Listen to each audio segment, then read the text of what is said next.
Hello, ഇന്ന് കുറച്ച് beef കിട്ടിയിട്ടുണ്ട് കേട്ടോ. ഇത് ഏതാണ്ട് 1 കിലോളം വരും കേട്ടോ. നമുക്ക് നല്ല സൂപ്പർ ബീഫ് സിമ്പിളായിട്ടൊരു ബീഫ് കറിയാക്കാം കേട്ടോ.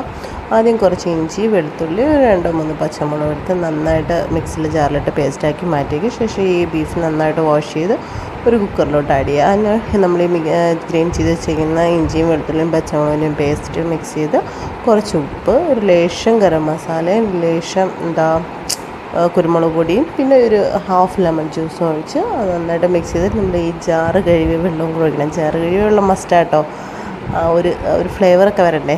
എന്നിട്ട് അതോടെയൊക്കെ ഒഴിച്ച് നന്നായിട്ടൊന്ന് ഇതാക്കിയതിന് ശേഷം അത് നന്നായിട്ട് അടച്ചു വെച്ചൊരു എത്രയാണോ നിങ്ങളുടെ ബീഫ് വേവാനാവുന്ന വിസിൽ അത്രയും അടിക്കുക. ഞാൻ ഏതാണ്ട് ഒരു 8 വിസിൽ കൂടുതൽ അടിച്ചിട്ടുണ്ട് കേട്ടോ. ശേഷം ഒരു പാത്രം അടുപ്പത്ത് വെച്ചിട്ട് അത് ചൂടാകുമ്പോൾ പച്ചമുളക് നമ്മൾ വറ്റൽമുളക് ഇടുക. ഇല്ലാന്നുണ്ടെങ്കിൽ കടുക് പൊട്ടിച്ചതിന് ശേഷം കറിവേപ്പില ഇട്ടിട്ട് കുറച്ച് മുന്തിരി ഉണ്ടെങ്കിൽ ഇടുക കേട്ടോ, ഉണക്കമുന്തിരി.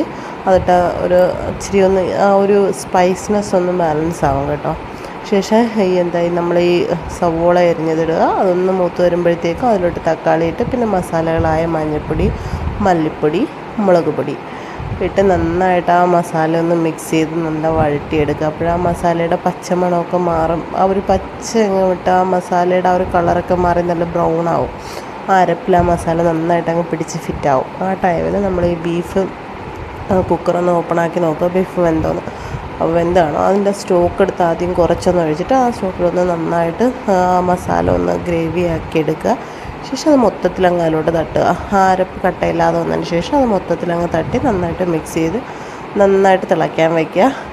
നന്നായിട്ട് തിളച്ച് വരുമ്പോഴത്തേക്കും അതൊരുവിധം ഒന്ന് ഓക്കെ, അതായത് കുറച്ചുകൂടെ ഒന്ന് വേവാനുണ്ടെങ്കിൽ ആ ഒരു അരപ്പിൽ കിടന്ന് വേവ്, അല്ല നീ കുറച്ചുകൂടെ വേവാനുണ്ടെന്നുണ്ടെങ്കിൽ കുറച്ച് വെള്ളം തിളപ്പിച്ചൊഴിച്ചാൽ മതി കേട്ടോ. എൻ്റെ ബീഫ് ഏതാണ്ട് വെന്തതായതുകൊണ്ട് ഞാൻ അധികം വെള്ളം തിളപ്പിച്ചൊഴിച്ചില്ല. ശേഷം അത് കഴിഞ്ഞിട്ട് അതിനിടയിൽ ഇച്ചിരി വാട്ടർമെലൺ കിട്ടിയിട്ടോ, അതാ കഴിച്ചേ. അപ്പോഴത്തേക്കും അതിന് ശേഷം നമ്മൾ ഈ തേങ്ങ ഉണ്ടല്ലോ, തേങ്ങ എൻ്റെ ഹസ്ബൻഡിന് ഇഷ്ടമാട്ടോ, അതുകൊണ്ട് ചേട്ടായിക്ക് ഇഷ്ടമായതുകൊണ്ട് ഞാൻ ആക്കിയതാണ്. തേങ്ങ ചീകിയതൂടെ ഇടുക. അതപ്പോൾ നന്നായിട്ട് അതിലോട്ട് ഒരു ചാറ്, അതായത് നമ്മളിതൊക്കെ ചെയ്തതിന് ശേഷം ഒരു ഹാഫ് വേവ് ആകുമ്പോൾ ഇട്ടാൽ മതി കേട്ടോ.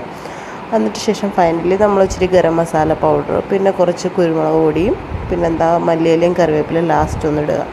അപ്പോഴാ ഒരു ഫ്ലേവറൊക്കെ ഒന്ന് നിൽക്കും. എന്നിട്ട് അത് നന്നായിട്ട് മിക്സ് ചെയ്ത് പറ്റിച്ചെടുത്താൽ മതി കേട്ടോ.